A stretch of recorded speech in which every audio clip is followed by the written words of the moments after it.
The College of Psychologists has basically levied what are equivalent to about 13 lawsuits against me simultaneously. You know, people have asked me that too, why don't you just give up your license? And I would say, well, because I wouldn't be giving it up. I would be allowing it to be taken away from me. Like if I decide in a year that I don't want to be a licensed clinical psychologist because the whole damn profession has become corrupt, that's a whole different issue than letting this pack of craven commissar cowards utilize the complaints of random people online to justify their own envy and desire to prosecute and then fold in the face of that opposition. It's like, I'm not going to do that.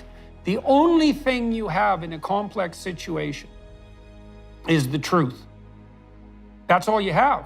That's why you have to abide by the truth, you know, because when things get complex around you, all you have there that's solid ground is the truth. And so the reason you abide by the truth is so that you can say what you have to say about what you've done and who you are, and you can do that under impossibly difficult circumstances, and possibly that will sustain you through that. The regulatory boards that govern professional conduct in Canada, particularly in the US as well, and in the West more broadly, have become so corrupted by the woke ideology that the professionals you depend on in moments of crisis for legal advice and medical advice and psychological counseling, some of which can be life and reputation saving, they can no longer be trusted because they're being required by the professional bodies to lie to you in the service of this warped, radical leftist ideology that's now become, what would you call it, mandatory for right speakers wherever they might exist. And so that's why you might want to listen and decide for yourself whether you think that might be true. So in any case, it's been a continuous stream of investigations and legal defense. Since then, I found that kind of accusation of serious personal misconduct unbelievably stressful in 2016. It certainly contributed to me becoming ill. Yeah. And then I didn't really want to revisit it, you know, and so I started going through all that documentation last week so that I could lay out everything that's been levied at me. And, you know, I went through all that stuff from 2017, even talking about it now, it makes me shake to some degree.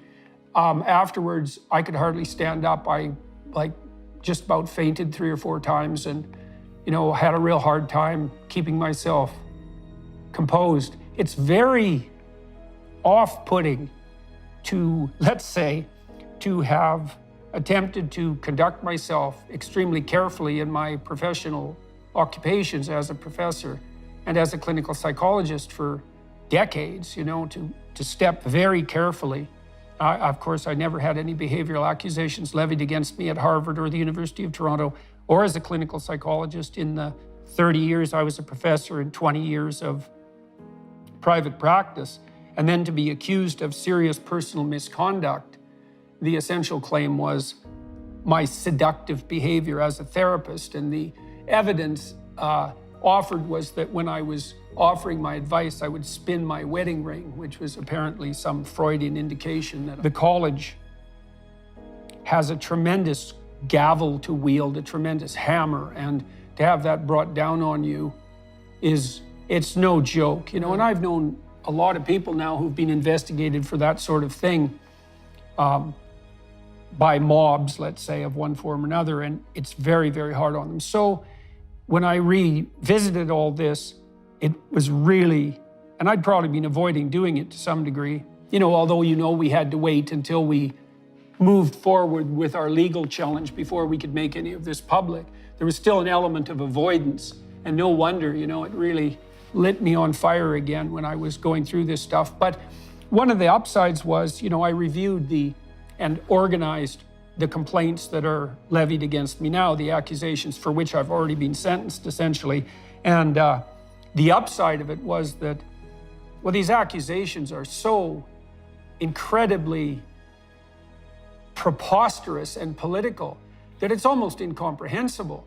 You know, I'm literally being, well, the requirement is, so the college has decided after pursuing these complaints that I don't know how to regulate my behavior properly in my social media communications. And so I need to be taught by their experts how to conduct myself appropriately. And so I have to undergo a series of courses, one-on-one coaching sessions with their deemed experts, and they're going to tell me how I should craft my words and what I should say and what I shouldn't say. And I am required to pay for that. It's about $250 an hour, which, you know, in our current circumstances isn't a concern in and of itself, but you can understand that for many people that would be tremendously burdensome. And the person who's teaching me is going to submit regular reports to the college, and they're going to decide when I've learned how to be the sort of person I should be. I said, you know, there's some evidence that I've done some good in the world. About 7 million people bought my first public book, and I have 15 million subscribers on the 3 main platforms we operate on social media. And lots of people seem to come to my lectures when I am out publicly speaking, saying that I've really helped them in their lives. And that's thousands or hundreds of thousands or possibly even millions of people. And so I think I can stack up a pretty good, plus all the students that I taught at Harvard and the University of Toronto and all my clinical clients, who by and large were pretty damn happy to be working with me and vice versa. It's like, how do you calculate the harm to benefit ratio? And, you know, what evidence do you have that I actually constitute a sufficient threat to the integrity of the profession that you're willing to bring the second harshest actions you have in your arsenal against me? And the answer to that was, we don't have to answer questions like that. And I had like 40 questions like that, none of which were answered. Their answer basically was, we can do whatever the hell we want. And we're telling you, you better go get re-educated, or you face a disciplinary hearing. That's the next step, is that I'd have to face a disciplinary hearing.